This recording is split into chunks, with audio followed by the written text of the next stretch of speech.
forecast you have seen recently, 50% of Americans in the US will be obese. Now, one-third of obese. Unless they change their behavior, and obesity is also reaching to India now, juvenile diabetes. And I was doing a program with doctors in Chennai Mission. The doctors said that premature puberty, 9, 10 girls already, it's all a result of obesity, and they don't know how to handle that sexuality and those opportunities that go out. So tamas is where we are, unawakened. Tamas is a sleepy state. A human being endowed with extraordinary brain power, sadly, tragically underutilizing all their capability. Then we come to the next level, where tamas is awakened by internal awareness, by coaching, counseling, by gurus, by parents, by teachers, by friends. Somewhere it triggers activity, and the person moves on to high energy, but does not know how to handle this energy. This is where you find aggressive, vicious, pushy, conflict-prone state of life, restless, aggressive. So the latent energy has become kinetic energy here. The latent energy was always there. And the kinetic energy can be out of control. That is where the vulnerabilities, the external temptations, they take away, drain away part of the energy. The energy is not fully channelized. The individual needs to mature into, develop oneself into, and it is possible. It's not functionally, it does not automatically happen. One does not wait for it. At a very young age, a person can become more sattvic. Sattvic does not mean weakness. It does not mean a soft person. It means refinement. That energy, which is kinetic now, can be frictionless.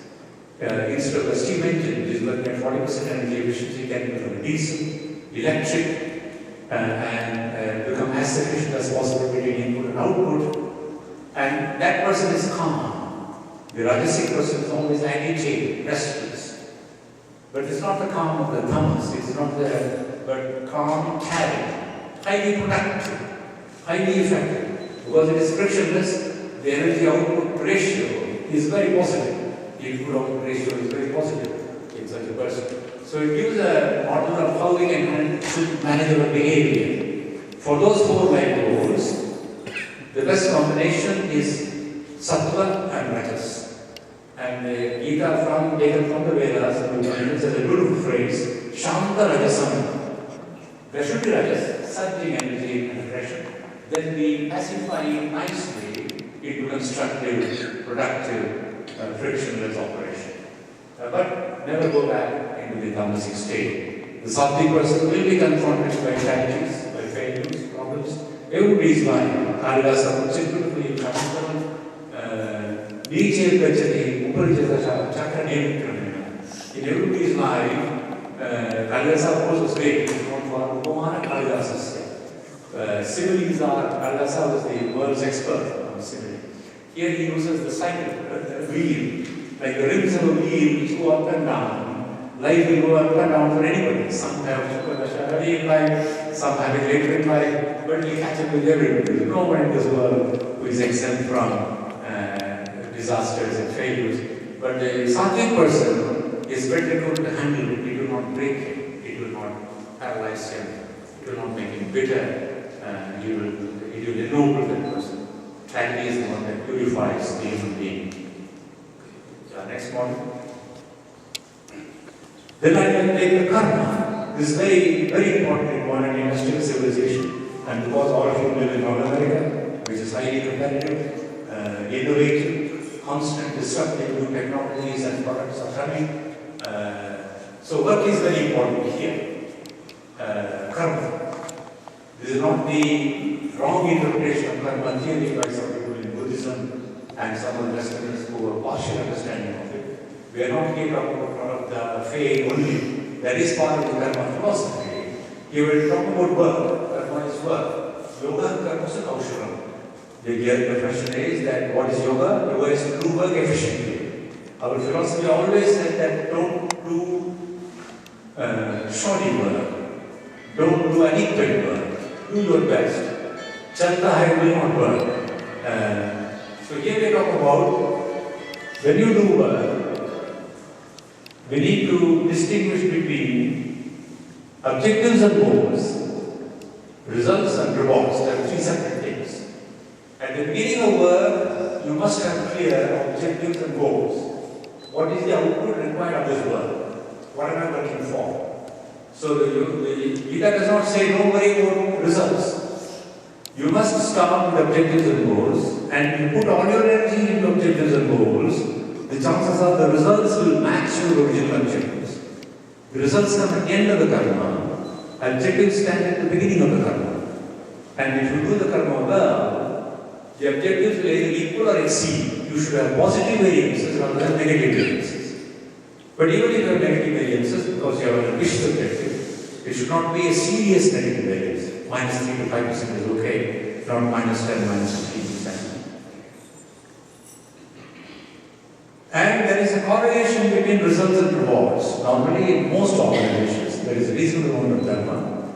No teacher is knowingly partial and unfair. No test like GRE, GMAT, or similar tests is manipulated. They are all general, public, computerized, fair. So in my experience, last 40 years I have observed, I can tell any manager, any administrator, any politician who challenges me, that over a period of time, there is a very high correlation between the results you have delivered and the rewards you get.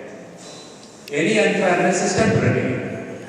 Managerials can make mistakes, organizations can make mistakes, even parents can make mistakes. No parent ever dies without at least one child in his or her lifetime accusing the parent of favoritism, that you always preferred my sister or my brother to me. It's not possible for human beings to be 100% perceived as positive. But life is, on the whole, has a correlation. However, the problem here is that many of us, while working, focus on rewards rather than results.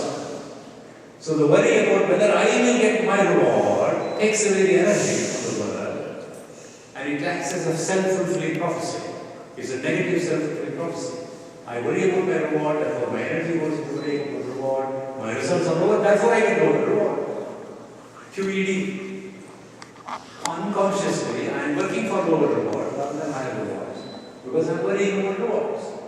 It's only when a human being has this confidence that, yes, I put my attention. What is under control? The only thing under control is our karma. The result is not under our total control. The result has a high correlation between our effort, but there are also environment, competition, other people acting. It is a net result of a number of forces acting, and over a period of time, if I continue to learn and perform better, good results will come. I have even less control over my rewards, because my rewards are decided by many other people who have to worry about other people's rewards around with me. They are all the time wrestling with the problem of how to distribute the reward. There is no organization in the world, GE, GM, DuPont, there is no organization in the world where managers are 100% happy with their appraisal and reward system. It's just not possible. Everywhere there are grievances, complaints, some perception of unfairness. Complete waste of time and energy. Put your attention. Our philosophy says, like Arjuna on the eye of that fish, focus on karma, everything else will follow. You focus on things under your control, which is karma. Through that influence, objectives, results, rewards will come. Now, so we can state two theorems at the end of this model. They are both stated here in the last two lines. If the focus is on objectives, then there is a high result and reward. If the focus is on rewards, there is lower result and rewards. This is the theory. Proved over thousands of years, over generations of human beings, proved in our lifetime.